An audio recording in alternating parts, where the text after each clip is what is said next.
Hello baby queers and welcome back to my channel. It is time for some more neurodivergent TikToks. If you want TikToks, you get TikToks. But before we get started, you know the drill. Go get hydrated, grab some water or some tea or whatever else you like to drink. And then we'll get through a lot of fun TikToks actually. Are you hydrated? Good, let's go. Hello and welcome back to Things I Don't Understand. Autistic edition. The wind makes me feel overstimulated constantly. If you are wearing a scarf or you have hair, just don't bother leaving the house, okay? Interferes with public transport and ruins my routine and schedule. Cooked fruit. The texture makes me want to scrape my tongue. Fruit already has an inconsistent texture. Why would you want to make that worse? Why do you have to hide it in things? I buy something, think that it's safe to eat, and when I eat it, I find demon little bits of cooked fruit. Why? Textured socks. When you can feel the texture of your socks inside of your shoes. If I can feel my socks, I can't comprehend life anymore. It feels like you're walking around on teeny tiny little bits of pebbles all of the time. Who would want that? Who? Thank you for coming to Things I Don't Understand. Autistic edition. Until next time.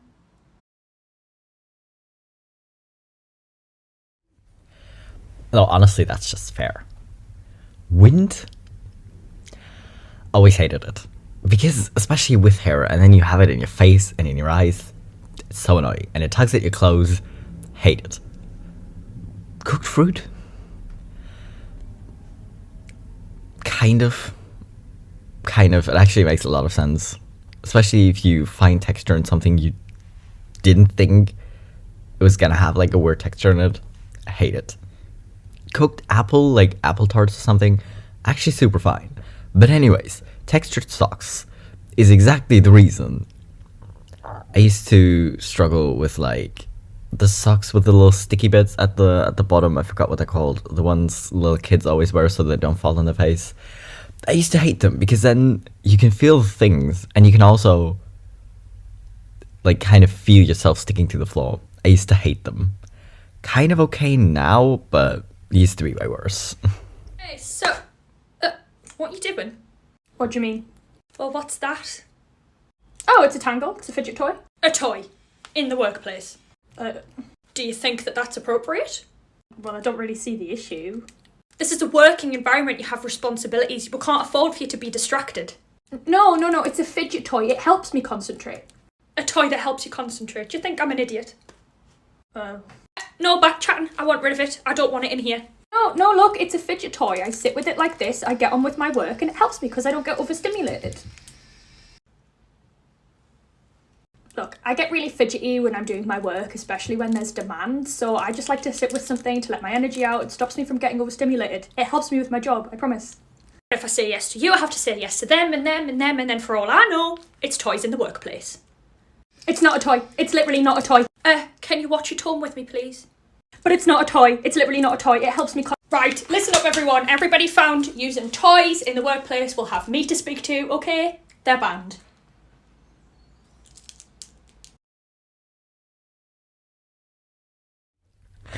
I love the subtle starting to play with it yourself. Because literally, yes. I think... I don't know how people would react if I used an actual tangle. I don't have one. But like, one of my other colleagues, like she always has... She calls it a stress ball. She says she doesn't really need it for stress, but she just has to have it in her hand or like on her desk so she can like grab it very easily, constantly. So I think doing that would somehow be okay. I used to, like I have silicone armbands. I keep forgetting words today.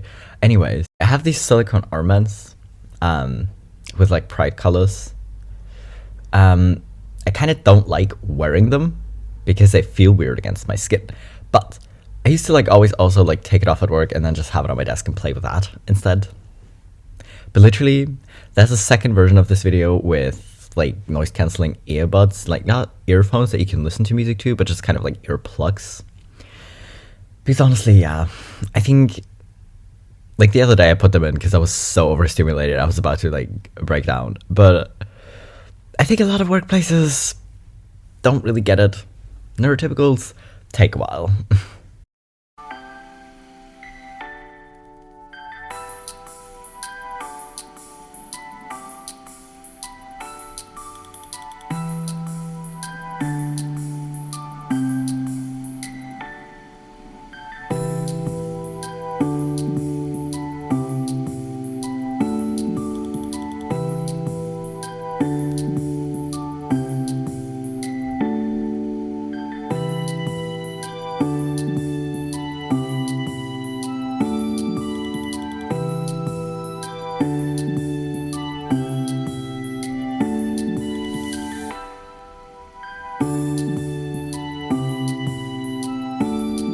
Guess what? My hair's pulled back again.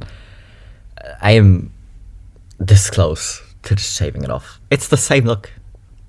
I don't really mind, but hair, it's constantly in your neck and in your face, no matter what you do. I hate it. But yeah, there are like things like a lot of people don't like when it's super loud. Like if at work, if everyone's like chit-chatting, nobody really likes it because it makes it harder to concentrate for everyone. But not everyone gets so completely overstimulated that they literally can't make themselves focus on work, and that they just get so irritated that they could literally just scream at everyone. That's not very neurotypical, you know?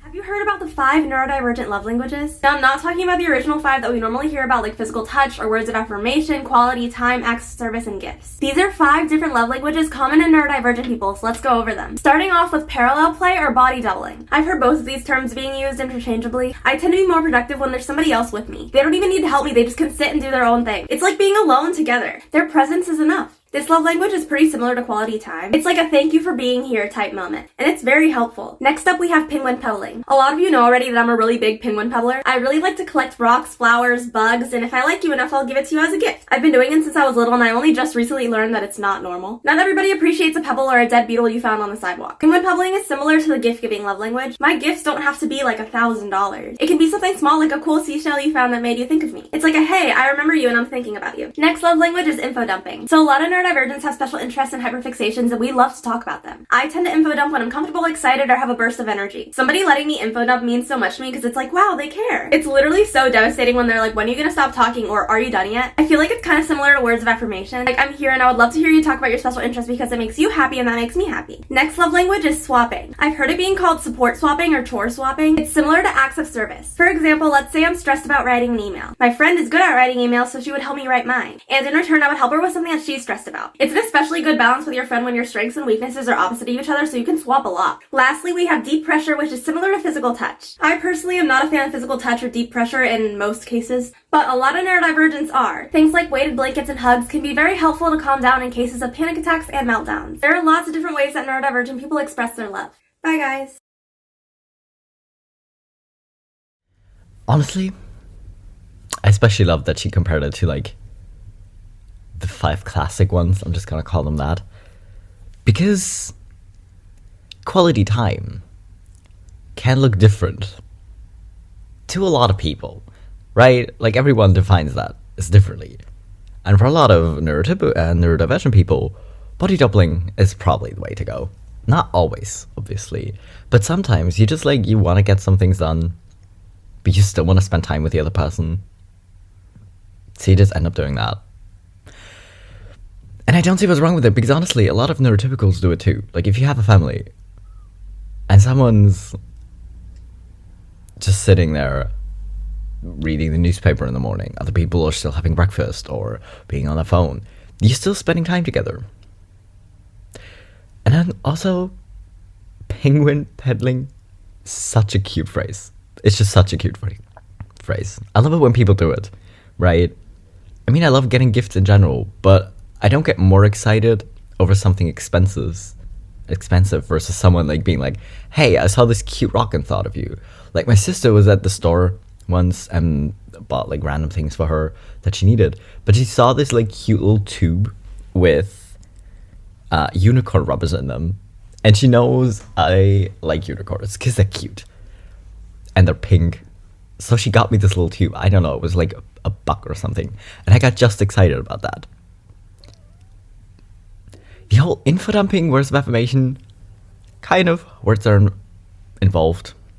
Honestly, my attention span isn't the best, but I could still hear someone talk about plants if they love plants forever.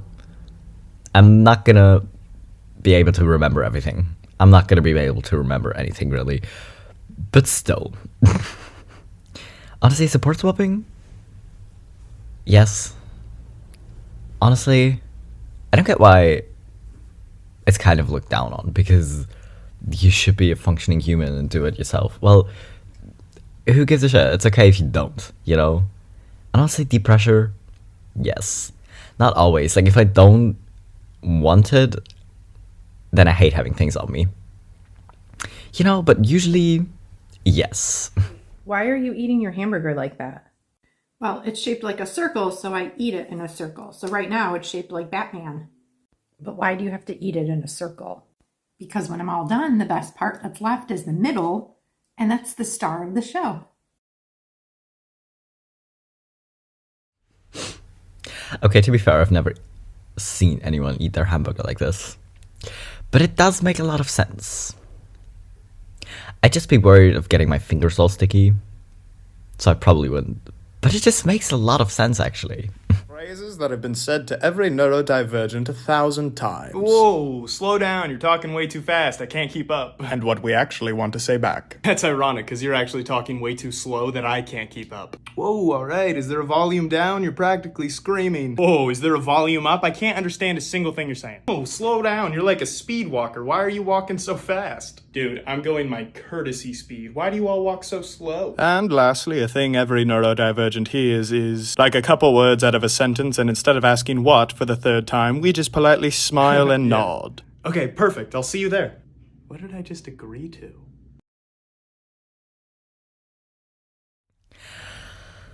Oh. And sometimes you laugh. And then it's really inappropriate. Because I said something really sad of like, oh, we're gonna have to put my pet down. And you're just like, okay, cool. Because you didn't understand. Ouch. But yeah, I guess you better hope someone like sends you updated info of like the address, or maybe just ask if like, hey, wait, where were we gonna meet up again? And then hope they tell you everything. Or just tell them. Just tell them that you didn't understand. Or like text them. I don't know. Either way, literally, I don't get why people walk so slow. I don't get why people walk so slow. I used to think it's because I'm queer, and that's why I walk fast. Which kind of makes sense, but still.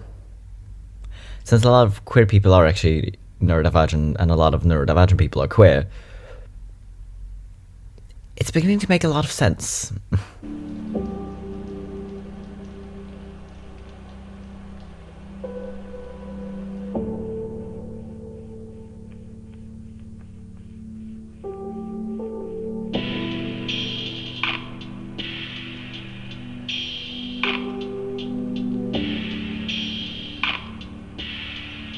Again, isn't this just normal? Like, do people actually see black? Like, complete black. How?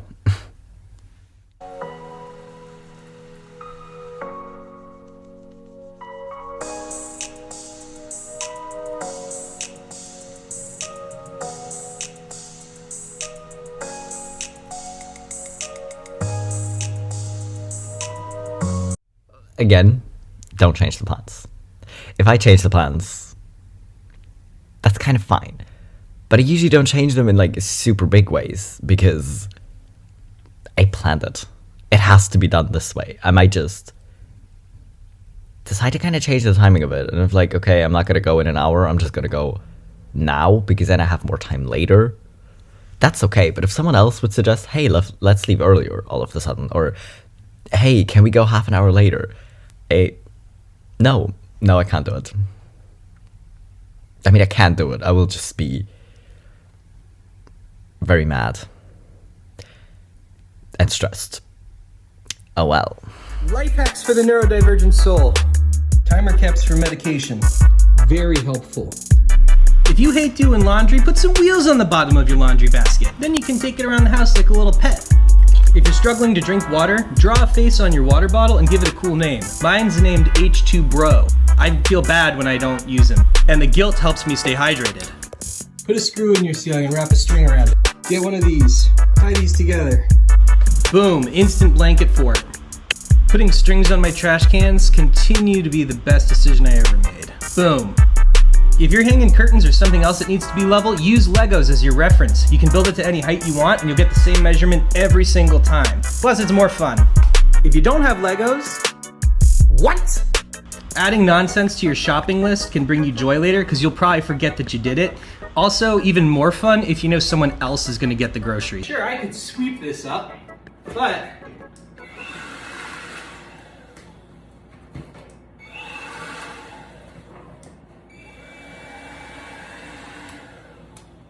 perfect.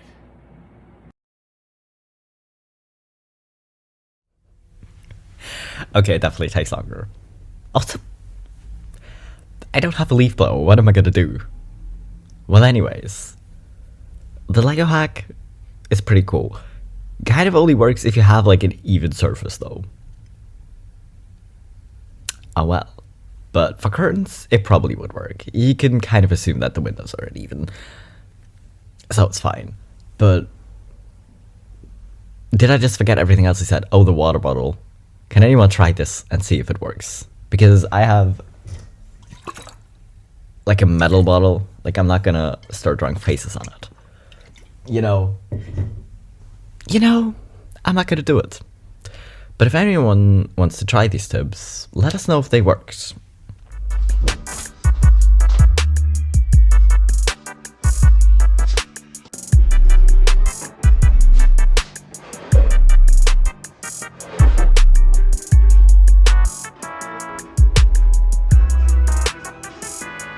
wait, huh? Oh yeah.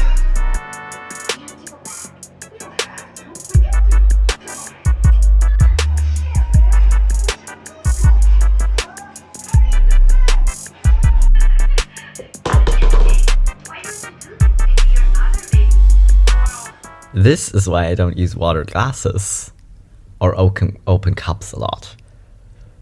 At work I do because my desk is just big enough that I'm not really risking kicking it over, but I could never have like a water bottle at home or something, or use a jug at home that I'm gonna spill. Because this would happen, and I'd be so upset. But literally, you would think, like sometimes I can walk in the dark in my apartment without seeing anything and not run into things. Then it's somehow fine, but during the day, I keep bumping into door frames and doorknobs and everything else. Literally. How? And also, again, why can we hear chewing so much? How are y'all eating?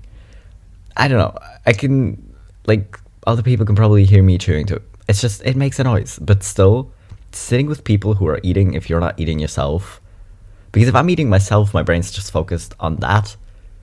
It kind of works. But if I'm not eating, can't do it. I just realized something. I had a bad childhood. Yeah, I know. What do you mean you know? Look at you. What do you mean look at me? Look at how you stand. People who had good childhoods don't stand like that.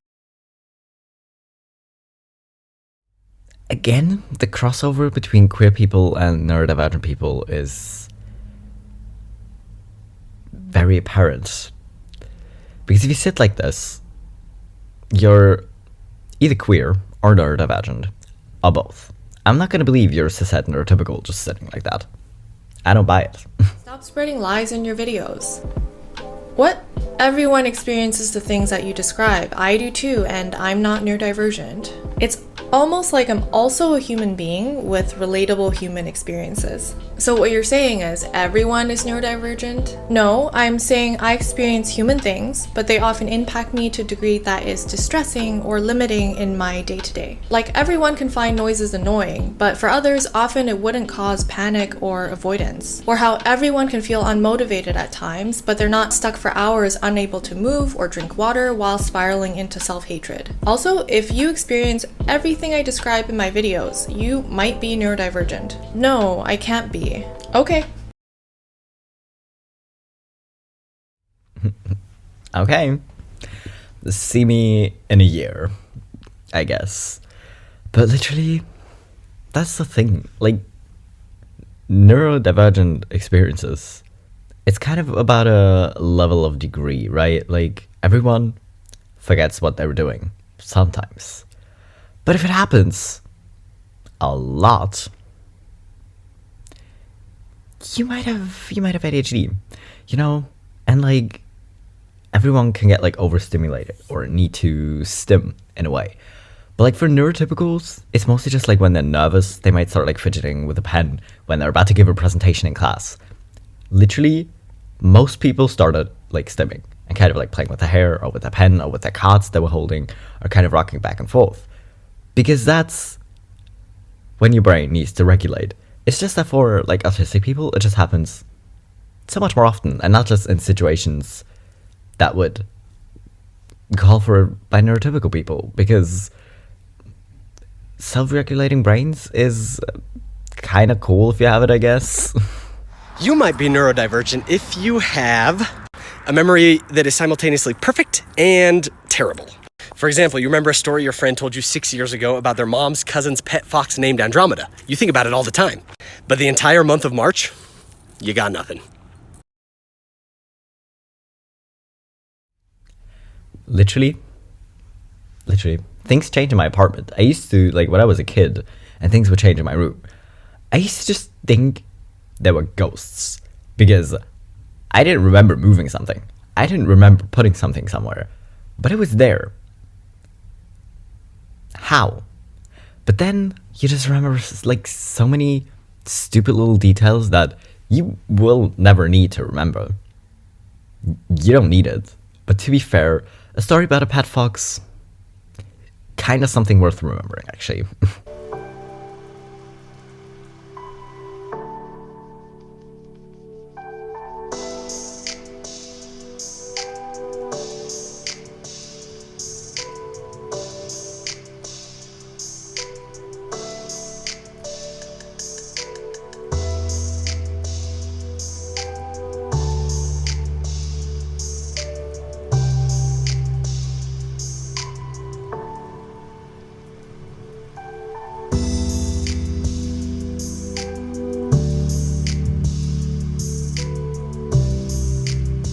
I was a little bit distracted by the little figure popping up, to be honest.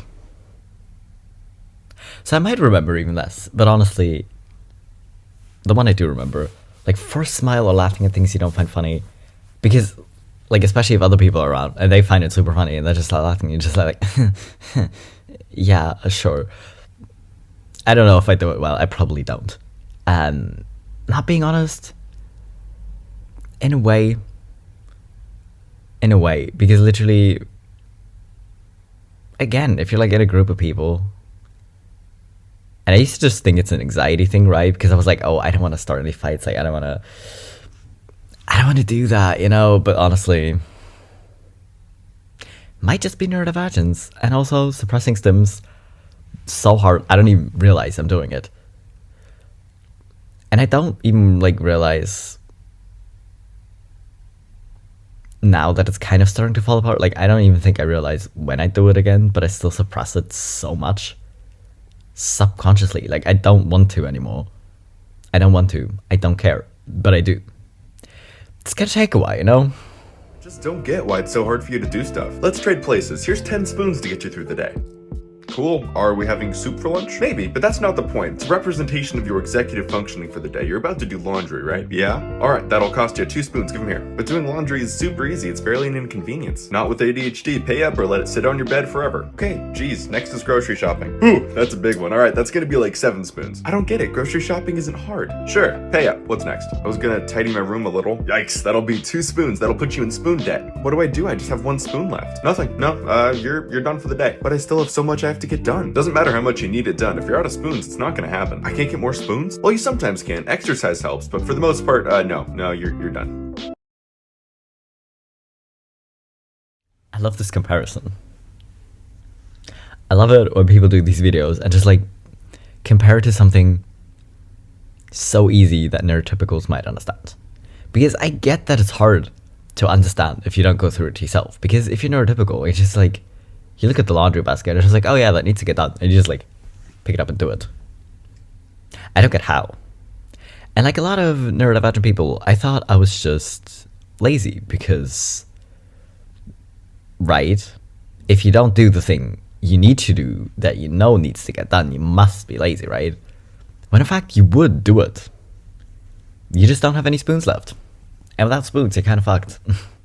This or that neurodivergent edition. Okay, let's go. Duet this so I can be super nosy and get to know everyone. Do you pick your food by taste or do you pick your food by texture? Texture. Socks on all the time or socks on never? If you had $100 to spend on either STEM toys or something to do with your special interest, assuming they're different, what would you spend it on? STEM toys or your special interest? Special interest. Which fabric is worse? Velvet or microfiber? Velvet. Over-ear headphones or in-the-ear earbuds? And lastly, food with a lot of flavor or food that's super bland? A flavor, definitely. I mean, I use both earphones, obviously. I do prefer over-the-ear. I usually just use these for the gym. Because then if I'm sweating and it kind of just feels weird, that's why I don't use overhead at the gym anymore. That's why I have these, and for videos, because otherwise I can't hear myself talk at all anymore. But yeah, I definitely pick it by texture, because sometimes like, ooh, I really feel like eating this, but I was just like, no, actually, we can't deal with the texture right now. It's not happening. But overall, I don't like bland food. I don't know why. I really don't. I wish more people knew what being overstimulated looks like. Anybody can get overstimulated, but for neurodivergent people, particularly autistic people, it can happen pretty frequently. Sometimes when people get overstimulated, they have a hard time articulating their thoughts verbally, or sometimes they'll even go completely nonverbal. In my position, when I find myself in that mode, it's really unfortunate because most of the time, it's while I'm at work, and I can't stop talking, and that only perpetuates the overstimulation. Verbalizing your thoughts takes a certain amount of cognitive energy. Speaking less or going completely nonverbal is a way to regulate the amount of stimulation that's going on inside you. Another regulation technique for overstimulation is called stimming. Stimming can take a lot of different forms, but just for simplicity's sake, it's kind of like a specific kind of fidgeting. Stimming can be both conscious and unconscious. Most of the time, I won't realize I'm stimming until somebody points it out or they start like mimicking the stim so as to like make a bit out of it. It's not a bit, I'm trying to regulate. Because not a lot of people are aware of what overstimulation and stimming and regulation techniques look like, people can't engage in those regulation techniques without receiving judgment, which only keeps the overstimulation boat rolling. And perpetual overstimulation leads to perpetual burnout. Perpetual burnout can often manifest itself in depressive-like symptoms, and depression is no joke. It feels like you have the energy to do nothing. Nothing seems engaging or entertaining to you. It's a miserable state to be in. And frankly, there are people walking the face of this earth without even realizing that that's the state that they're living in constantly, perpetually. That's pretty exhausting. And to find a solution, we have to start with building awareness. So that's why I am here today, to let you know about overstimulation. You're welcome. Thanks, Lauren. Thank you. Because just yes. That's literally why I'm kind of trying to unmask more. But as you can see, or as I just told you earlier, it is difficult because you never know how people are going to react. And like, especially at work, I don't want to like draw too much judgment to myself in a way, and I'm just really worried people are gonna judge me for doing certain things, like, because literally I have to like be on the phone kind of a lot, so wearing like earplugs seems like a bad idea, but then there are like some things that I could definitely be wearing them for more, so I don't hit that point of being so overstimulated that I'm literally just gonna burst. You know, well, should I pack a stim toy in my work bag so I don't? Because I always remember when I'm already at work and people start being loud, I'm just like, oh, fuck it. Every time. So then I was like, just go across the street, dude. Yeah, then he gets all mad, so I have to be like, whoa, who put a stick up your ass? Yeah, anyways, you want some food? I'm starving. I feel like I could eat a whole family size by myself. Yeah, food sounds good. Do you laugh at everything? What? Yeah, it just seems like it's stupid easy to make you laugh. Like third grade humor going on up there, huh? Oh, well, yeah, I do laugh a lot while I'm around you, but I don't have to. What does that even mean? Weirdo alert. Okay. You want pizza or do you want Greek? Because I want pizza, but you know what it does to my stomach. Yeah, pizza sounds good. Got into you. Why are you being so grumpy? Don't touch me, I don't like that. Come on, I always get a laugh when I poke at you. Yeah, but it's not because you're funny. You laugh at everything I say and do. Yeah, but it's just a combination of masking and social anxiety because it's socially acceptable to laugh at people's jokes, except for your jokes are always shitty, so no one ever laughs. And then my social anxiety kicks in that I need to help you not feel terrible, so I laugh. But now you're being a dick about it, so I'm not gonna do it anymore. Yeah. Are you paying?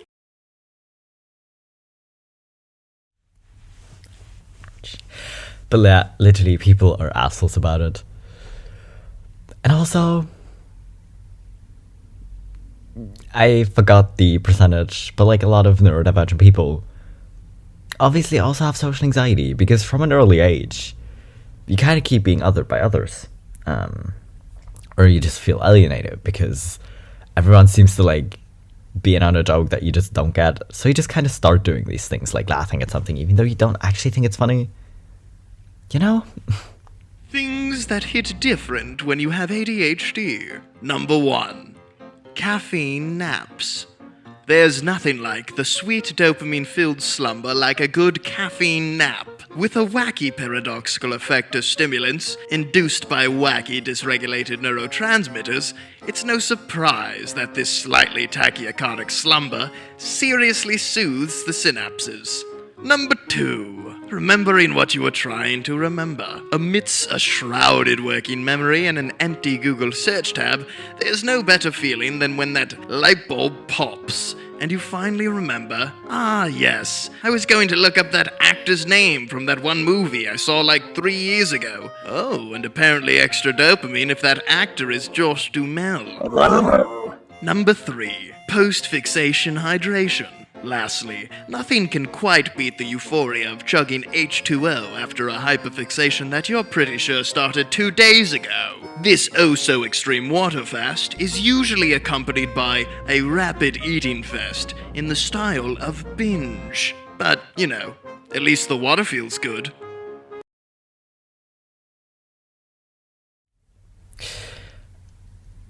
Honestly, I used to always get sleepy when I drink caffeine. Like, caffeine doesn't work for me. Like, it doesn't give me energy. But to be fair, that's probably a good thing.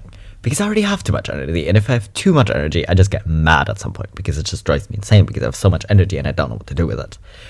So it might be a good thing that makes me...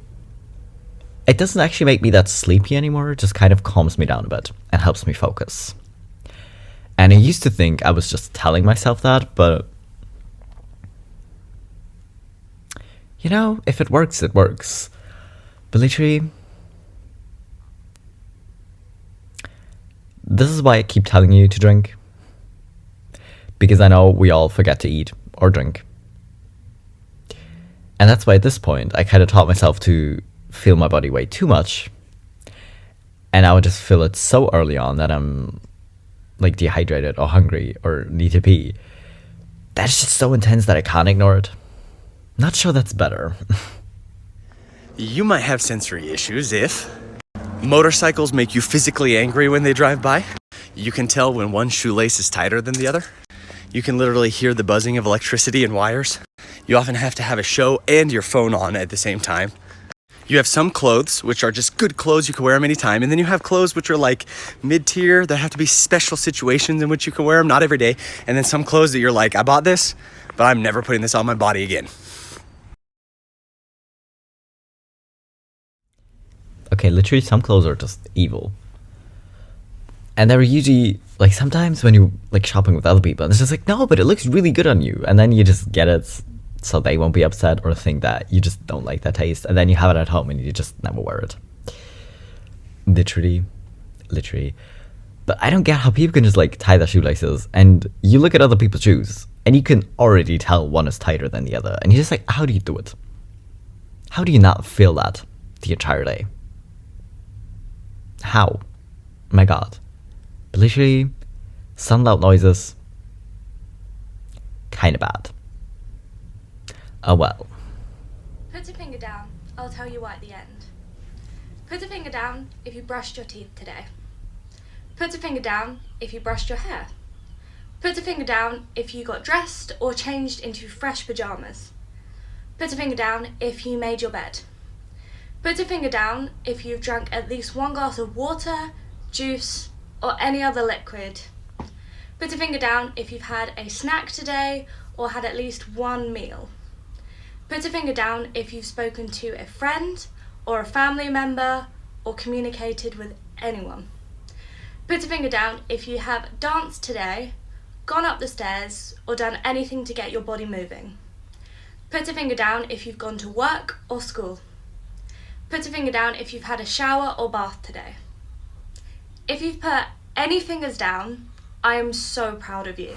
Some days are really tricky, and doing just one thing can really make a difference. Okay, don't come at me. I was literally about to defend myself because it's like 7:30 in the morning. So obviously I haven't been to work yet, and I haven't brushed my teeth yet. Am I gonna forget before actually working? Probably. But you know, that's okay. But literally, I was about to defend myself for not doing enough, and I seem to do that a lot. Because then you get these neurotypicals, and they start going off on like how many things they did or how many things they are gonna do after work, and you're just like, how though? What the hell? And then you just kind of feel the need to measure up. Or at least I do. Oh well. But anyways, that was all the TikToks I have. I hope you enjoyed them. Because I always, honestly, neurodivergent memes might be my favorite, but neurodivergent TikToks, even better. Because I can't freaking read. So anyways, I hope you had fun. If you did, you can comment your favorite TikTok down below. Or comment if any of the strategies worked. Or whatever else you feel like commenting, really. And then I'll be back in 3 days with my next video.